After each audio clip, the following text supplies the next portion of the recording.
The captain is from a species that hoards things that bring them any form of joy or emotional stability. The crew is certain that her hoard is the 4 human engineers on board whom she affectionately refers to as her little murder monkeys. I had joined the ship half a galactic cycle ago. It wasn't my first time off-world, but it was my first time on an interspecies crew. The crew was made up of around 50 different species. Most of them could be considered ancient, having joined the Galactic Federation dozens of thousands of galactic cycles ago.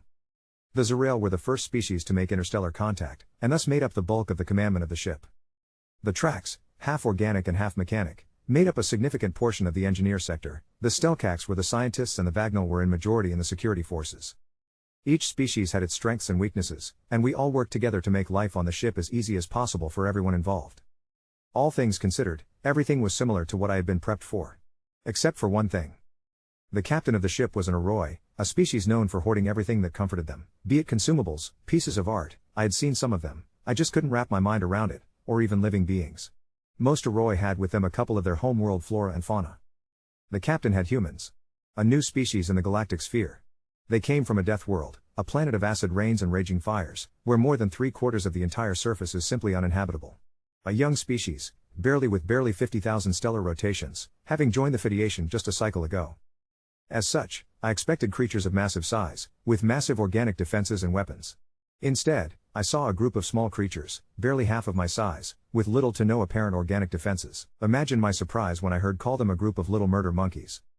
I started watching them, and nothing I saw made it easier to understand.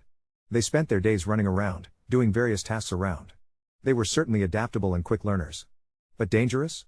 From incompetence, maybe, but not by themselves. But I finally understood.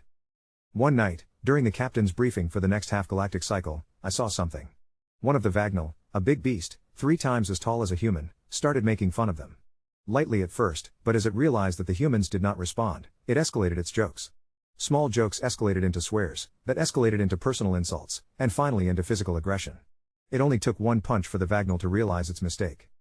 One human broke its appendages, another kicked and dislocated its lower appendages, making it fall to the ground. A third one got behind its head and started pushing on its respiratory tract, while a fourth one took the Vagnal's own weapon and pointed it at its head. Never again will you touch one of our own. Am I clear? The Vagnal and everyone on the ship instantly understood that these little beings were dangerous, way more dangerous than anyone could have ever expected. It took the sound of the weapon firing and the screaming after the destruction of one of the Vagnal appendages to have the captain intervene. God, I love my little murder monkeys.